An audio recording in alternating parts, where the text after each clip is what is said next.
left knee here. So just like you normally do a mini arthrotomy, so I use a medial parapatellar, I do a vastus split, just because that's the way I like it, not to go through the quad tendon. Well, let me ask you this. I mean, not that there's a, obviously one thing we pundit in all this is, or the marketing is, it's a mini arthrotomy.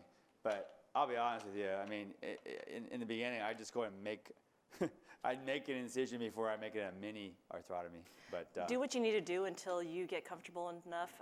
So a lot of the key with this membrane is that the cells are impregnated on the membrane. So if you can imagine, the more you handle the membrane, the more it's actually going to destroy the cells. So like try to do like no touch if you can, very minimal to no touch if you can on the membrane. So however you need to do it, whatever you can do. So I did just a midline arthrotomy, midline incision, medial parapatellar arthrotomy right here. You can see just kind of split the vastus. And actually this knee actually had a trochlear lesion kind of there already. So what I did was I just kind of prepared it. So for the trochlear lesion, same things. You want same principles as you do for any cartilage preparation, right? You want to have nice vertical borders along the periphery. You want to make sure you take down to the calcified cartilage layers, or take off the calcified cartilage layer, so you can go by the feel and the sound of it, right? So you know when you kind of get past that calcified cartilage layer, that just that grittiness kind of goes away, and that nice smoothness, you can kind of hear it, and you definitely feel it. But a lot of the key is, again, just prepare your bed very well, just the general principles of Carticel, right? So once this is prepared, then you can take your template, and you want to take a piece of foil. Typically, you can use a Vicryl or the suture packet for your foil. I think at our university we no longer have foil packets around our Vicryl sutures, so we actually use, I actually use the knife blade foil packet, take off that paper on the inside and use that as the foil, as my guide for my template. So just cut something that's relatively to size.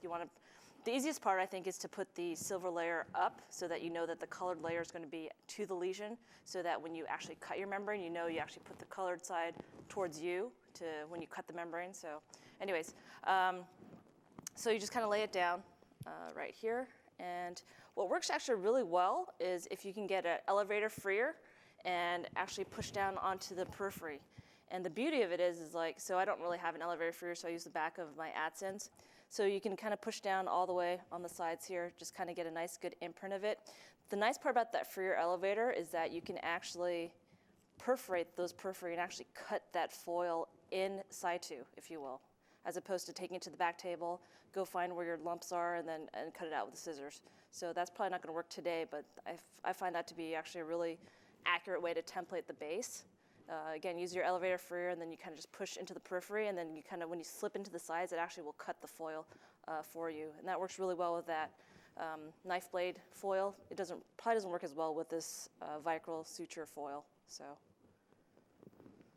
I mean, the other thing is, obviously you want to be as accurate as you can, but at the same time, at least in my experience, I still end up trimming it anyways. Obviously, you want to minimize how much you touch it, but this doesn't have to be exact. What if you trimmed too much and you had a little gap? How bad is that? I think it kind of depends on how big of a gap. You like it coverage as best you can, in theory. So we're going to So come. you leave a 1 millimeter gap. I think a 1 millimeter. 1 millimeter gap? I think a 1 millimeter gap is, That's ideal. You're going to glue the periphery anyway, so I think that's acceptable. I just don't think you want a large, because then the only other option would be, in theory, you could either, you can overlap it, I suppose, but that's a small thing to get. But I think you still have some graft left, so you can kind of like fudge and fill in and overlap it, because you're going to glue it in anyways. Because that happens if you have a giganto, lesion, then you're forced to do that.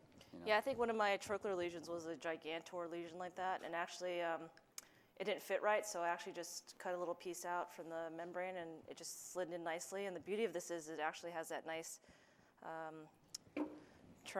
like the fluid actually kind of sucks it down into the base and actually makes it sit nicely. So there's no overlap, there's no dimpling, there's no folding of it. It actually can sit nicely as a puzzle piece together.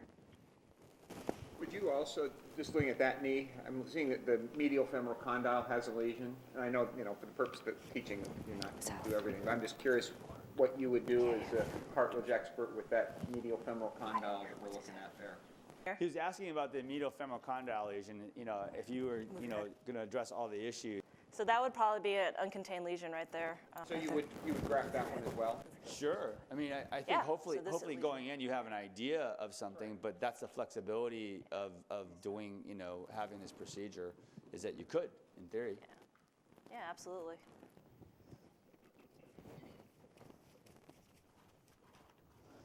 All right, so if you guys can see in the lesion, so I just kind of give a little mark. I put a little, I put a little mark. Usually, you know, just wherever you want to put a mark to kind of give you reference to like what's up, what's down, what's left, what's right. I usually just put one around 12 o'clock, and that kind of keeps me on track.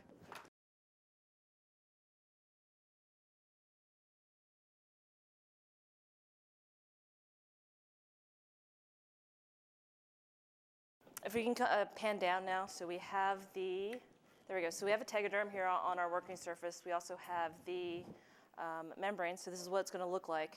The nurse has to open this part right here because this God is not help us. sterile. So once you spins the cap open, Yeah. so now everything inside is going to be sterile. So you, So it's like a operation game. I get it. all right, so you take out the pinwheel, I guess, and put that aside. Bottom line is don't grab the middle of your membrane, don't grab the middle of your working space. If you grab the periphery, that's where going to be, the cells are going to be kind of least populous. And if anything, you're not going to implant the peripheral part of your membrane. You're going to try to take a little bit more central, if you will. So if you notice in here on the membrane, it's got a notch kind of in this left corner right here. There's a little cutout right here on the left side. Nice head. All right, so what I usually do is just kind of grab the bottom part right here. So I just kind of grab bottom left corner, bottom right corner, lift up.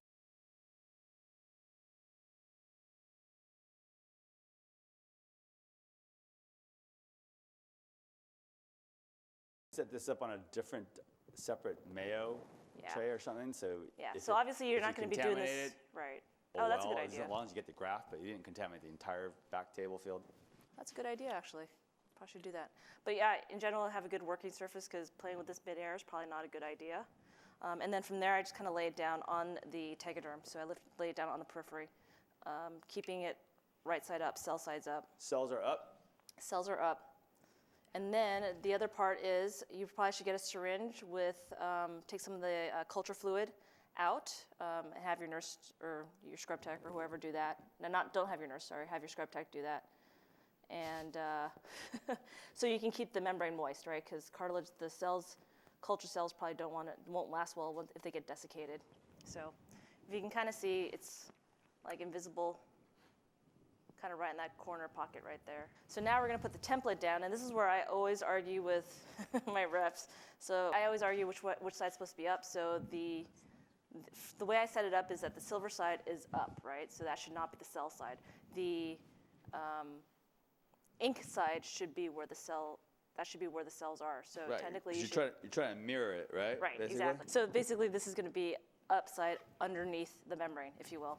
So where I'm going to lift it up. Let me move over there for you. Yeah.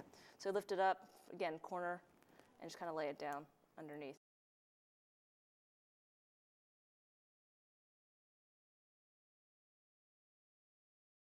Kind of lay it down so you kind of have an idea where that membrane is. So you can kind of see through the membrane, through the tegaderm. You can see that 6-0 right there. Okay? So one of the cool tricks my rep taught me about, like maybe last case I did, was actually, if you guys ever, when you guys, in our ACL tray, we actually have this kind of white plastic, like polyurethane block. So when we drill like our BTBs and stuff, we have something to drill into as opposed to a blue towel. And so if you use that block, because it's got a little give, and then actually if you put this membrane and tegaderm down onto that plastic surface and then use a 15-bladed cut and just kind of trace around, it actually came out a lot easier than using the scissor method. Because the scissors is like you try not to mash on the membrane as much as you can, but a lot of times just to be able to get around this, you end up kind of putting your fingers on the membrane. And here we go.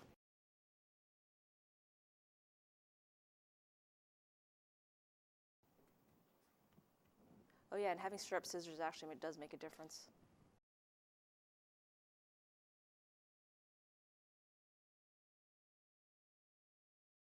This So is way in general, easier. when you cut, do you try to err on like slightly bigger, or you try to go line to line, or I actually go kind of line to line. So, because with that templating trick with the elevator freer, yeah. it's actually it's pretty dead on. So I try to go line to line.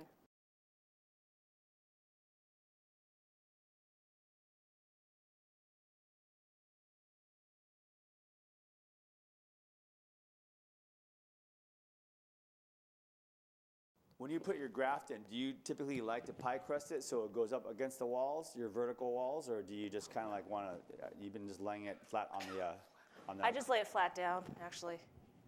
I get a little worried when they're pie crusted up because I don't want them kind of going up on the sides. Like, oh yeah, so you like kind of going up on the sides that way. I get a little worried with that. So I just, with that template with the freer elevator, it actually is just right in size. So I'm not too worried about it. So you just go line to line and it kind of lays flat nicely. Also, the other part is when you're preparing when you're getting ready to start taking your membrane out, if you have an assist, or for me, I have resident labor. So what I usually do is I put the tourniquet down. I usually put some epi-soak pledgets into the base of the lesion and let everything kind of do its thing. And then after I prepare the actual membrane, another trick is once you've cut it out, make sure to put a couple drops of that media back onto the remainder of the membrane. So in case you do drop it or do something, you still have a viable membrane.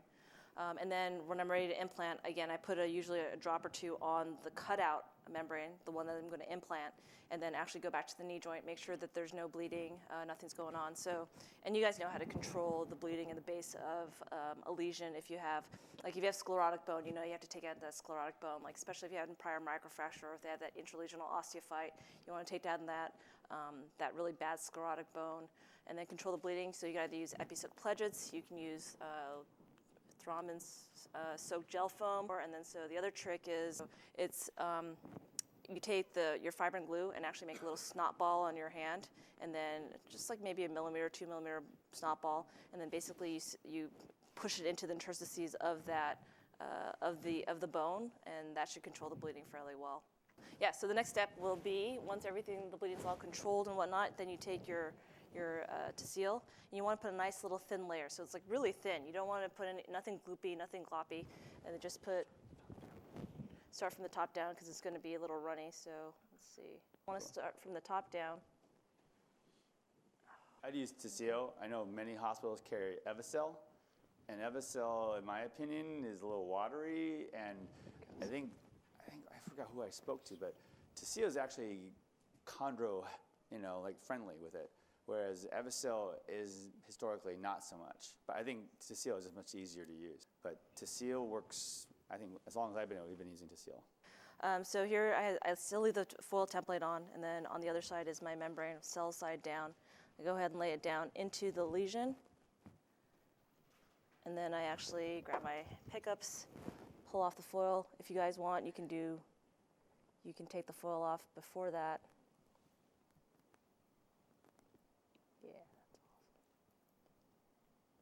Okay, and then what you're supposed to do is kind of lay it down nicely and go ahead and put a little pressure onto the membrane, and just like a little thumb pressure, nothing. You're not trying to kill it. You're just trying to hold it in place. And in theory, it's supposed to be 3 minutes. So. And you put the cell side away. Down to the base. It should not be on my thumb. It should be on the other side. I had. All right. So are we at 3 minutes yet? Well, it's 3 now. Okay, there we go. All right. So now in theory, you should be able to take all your retractors out, and you should be able to cycle it fairly well.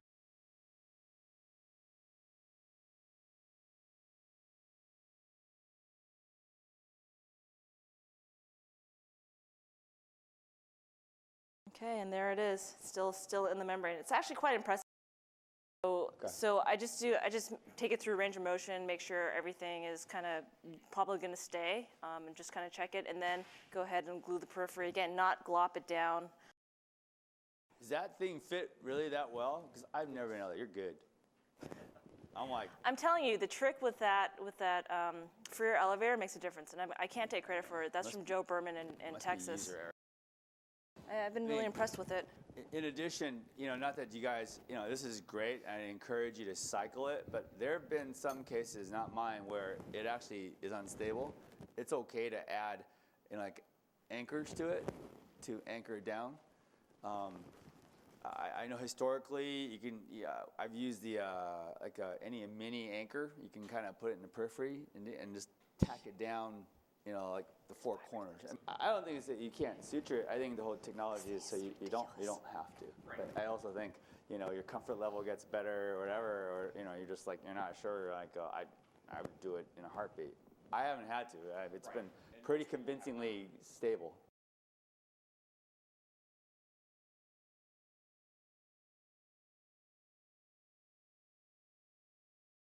Amazing. Just another, not say a pearl, but I would say historically, to access the lateral side, lateral femoral condyles, I would often do, because most of the defects are way posterior and are large, I would do a TTO just to get access, just to get the access. I think if you don't have to do the suturing and whatever, I think it's probably more amenable not to have to do that. I mean, I think it's a technique thing, but a lot of times, like I said, with an ACI back in the day, to suture that most posterior aspect of it, I would flip the kneecap up, hyperflex it. I could still barely get to that lesion suturing. I think this opens it up to not having to do it, or at least trying not to have to do it. But it's just a technique that I would kind of throw out there to do a TTO to gain posterior lateral condyle access. I think the idea of scoping it, and you work with it, I don't know. I think it'd be hard to do this through a scope portal or anything at all. Have you tried to do this through a scope yet? No. I don't think I ever will. I can't imagine. That membrane is just too futzy to be able to manipulate it well and efficiently. And also, if you're doing it through a scope, I know I can't prepare the bed perfectly. Yeah. And I think that's where good outcomes come from. I think if you prepare everything well and you're meticulous in your technique, that's how you're going to improve their outcomes. I use also in addition, I use thinking about food, a peanut. I know what peanuts were, but I think vascular surgeons do. Yeah. But I found that to be pretty good way to kind of get that all, kind of fixated down without having it stick in my finger every single time. But that looks good. It's like that big. Thank you. Thanks a lot. Indication for use. MACI, autologous cultured chondrocytes on porcine collagen membrane, is an autologous cellularized scaffold product that is indicated for the repair of single or multiple symptomatic full-thickness cartilage defects of the adult knee with or without bone involvement. MACI is intended for autologous use and must only be administered to the patient for whom it was manufactured. The implantation of MACI is to be performed via an arthrotomy to the knee joint under sterile conditions. The amount of MACI administered is dependent upon the size, surface in centimeters squared, of the cartilage defect. The implantation membrane is trimmed by the treating surgeon to the size and shape of the defect to ensure the damaged area is completely covered and implanted cell side down.